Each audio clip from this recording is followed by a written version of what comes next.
첫 상한가에서 꼭 해야 할 한 가지. 첫 상한가는 항상 설렙니다. 하지만 이 자리는 기대보다 대응이 먼저인 구간입니다. 강한 거래량, 짧은 급등, 그리고 변동성 확대. 그래서 이 구간에서는 욕심보다 정리라는 선택이 계좌를 지켜줍니다. 첫 상한가는 시작이지 끝이 아닙니다. 두 번째 상한가, 난이도가 급격히 올라갑니다. 상한가를 한 번 더 갔습니다. 여기서부터는 확률보다 리스크 관리의 영역입니다. 분할 대응, 짧은 손절 기준, 그리고 빠른 판단. 두 번째 상한가는 수익의 기회이자 실수의 시작점이기도 합니다. 세 번째 상한가, 여기서 사람 갈립니다. 이미 많이 오른 차트, 그래도 손이 가는 자리. 이 구간에서 중요한 건 더 먹는 게 아니라 이미 번 걸 지키는 것입니다. 상한가가 반복될수록 확률은 줄고 변동성은 커집니다. 네 번째 상한가, 목표는 이미 달성됐습니다. 여기까지 왔다면 이건 예측이 아니라 결과의 영역입니다. 목표에 도달했을 때 망설이지 않는 것, 그게 매매의 완성입니다. 끝까지 먹으려다 다시 내려오는 경우 너무 많이 봤습니다. 다섯 번째 상한가, 가장 위험한 자신감. 연속 상한가가 나오면 사람은 확신에 빠집니다.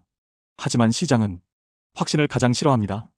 이 구간에서는 이번엔 다르다보다 여기까지면 충분하다가 정답에 가깝습니다. 여섯 번째 상한가, 욕심은 항상 늦습니다. 차트는 수직인데 마음은 더 위를 봅니다.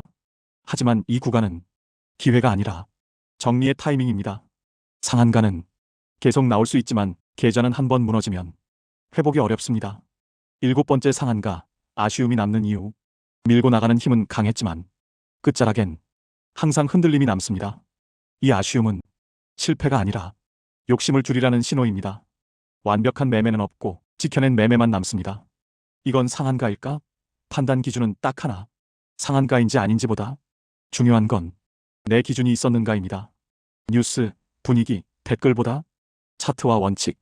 매매는 남이 인정해주는 게 아니라 내가 설명할 수 있어야 합니다. 목표가 도달 후 가장 위험한 선택. 1차 목표가 도달. 여기까지는 계획이었습니다. 문제는 그 다음.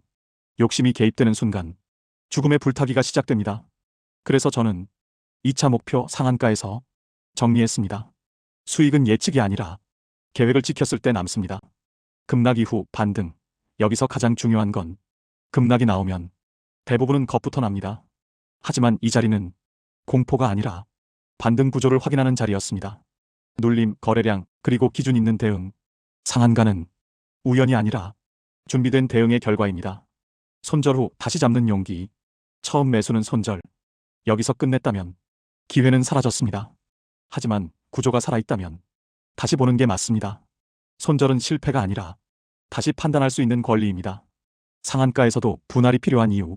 상한가라고 끝까지 들고 가는 게 항상 정답은 아닙니다. 여기서는 이미 변동성이 극대화된 구간. 그래서 정리는 공포가 아니라 원칙의 실행입니다. 상한가 매도, 가장 단순하지만 어려운 선택. 상한가 매도는 기술보다 결단의 영역입니다. 더 갈 것 같아도 여기서는 이미 충분했습니다. 계좌를 지키는 매매는 마지막 눌림 자리를 놓치면 생기는 일.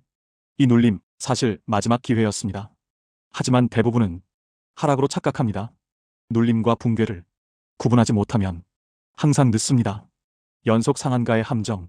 상한가가 반복되면 사람은 확신에 빠집니다.